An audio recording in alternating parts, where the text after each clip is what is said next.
Next part of the electrostatic electric dipole and electric dipole moment. प्यारे बच्चों, यहाँ पर हम एक चीज देखना चाहते हैं कि इलेक्ट्रिक डाइपोल क्या होता है।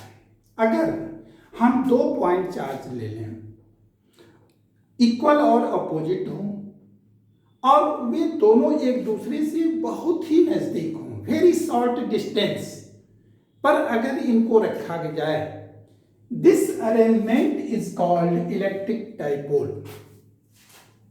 इलेक्ट्रिक डाइपोल मोमेंट क्या होता है?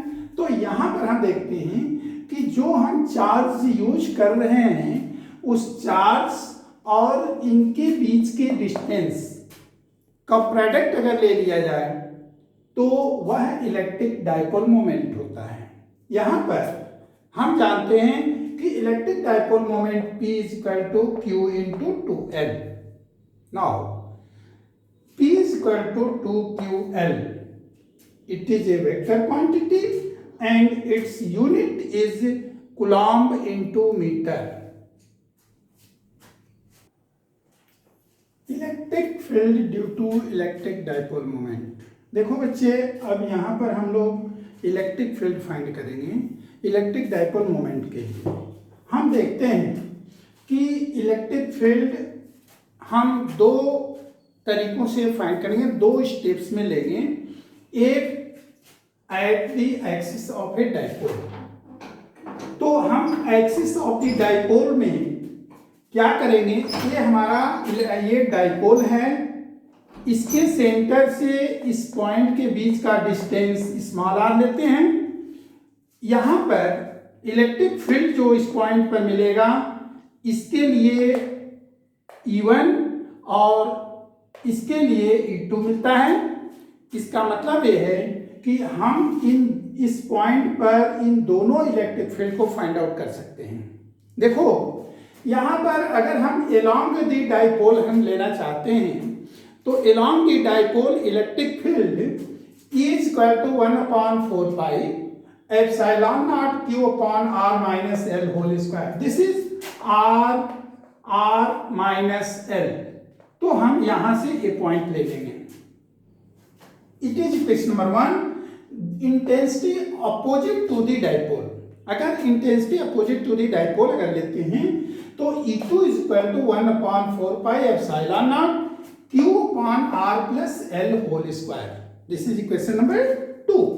Now we get E1 greater than E2.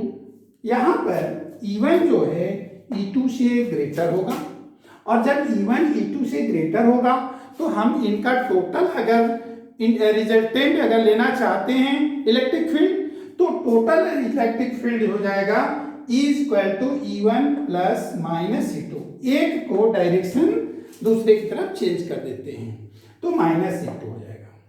Is equal to, अब इनकी वैल्यूज ये दोनों रख दें, तो is equal to Q upon 4 pi epsilon naught 1 upon R minus L whole square minus 1 upon R plus L whole square.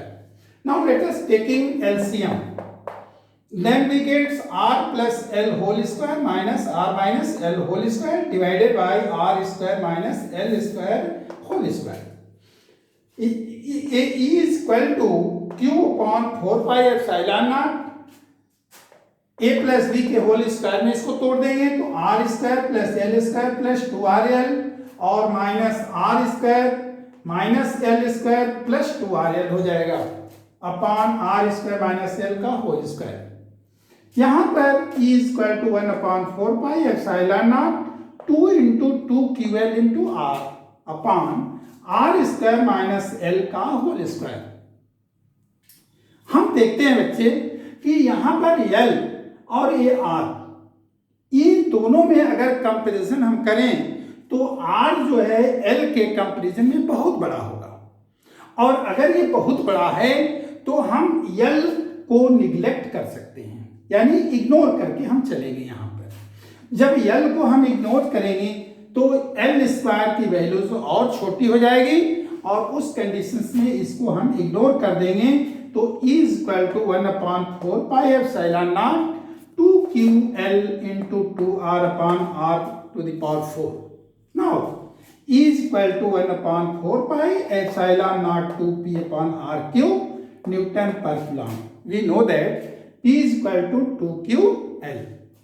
In vector form, in electric field intensity E is equal to 1 upon 4 pi epsilon naught 2p upon r cube Newton per Coulomb.